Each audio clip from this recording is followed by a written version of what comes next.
For the past year, as our government has been mired in both an aimless and fruitless investigation into accusations of collusion between the Russian government and the 2016 Trump presidential campaign, Democrats have insisted that Congress follow where the evidence leads in this investigation. My Democratic colleagues are absolutely right. Congress should follow where the facts lead. However, they're leading in a very different direction than the mainstream media narrative might suggest. With regard to the original purpose of the investigation, Congress has held multiple hearings and interviewed dozens of witnesses looking into allegations of collusion between the Trump campaign and Russia. There is nothing there. It's time to move on. But in the process of chasing a non-existent scandal, we've learned of a concerning fact pattern surrounding the Clinton campaign, and potentially the Obama administration's involvement in a 2016 targeted campaign, using salacious information from foreign intelligence officials, against then-GOP nominee Donald Trump.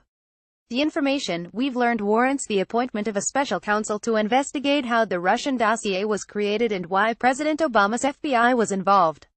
As we know from a recent New York Times report, Hillary Clinton's presidential campaign and the Democratic National Committee paid for research that was included in the now infamous Russian dossier, made public in January of this year by BuzzFeed and reported on by CNN.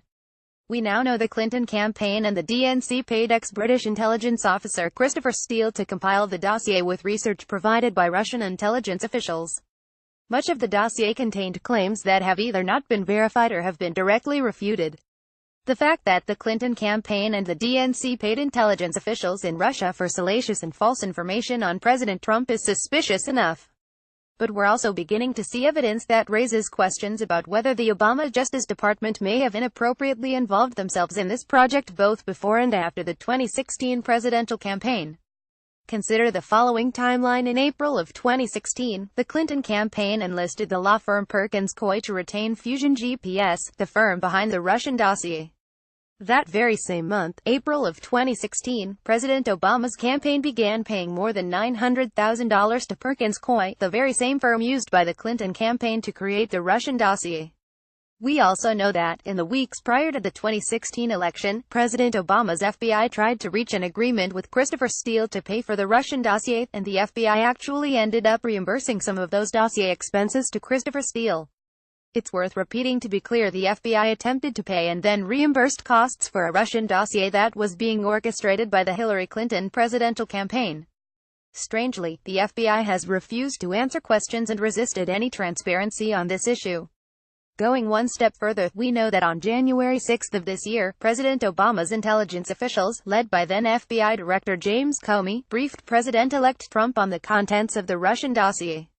Following that January 6 briefing, there are reports that Obama administration intelligence officials almost immediately leaked details of the briefing to CNN. 4 days later, on January 10, the dossier ended up being published by BuzzFeed. Keep in mind that several media outlets had the dossier on hand prior to January 10. None of them had printed it or reported on it since the claims within could not be verified.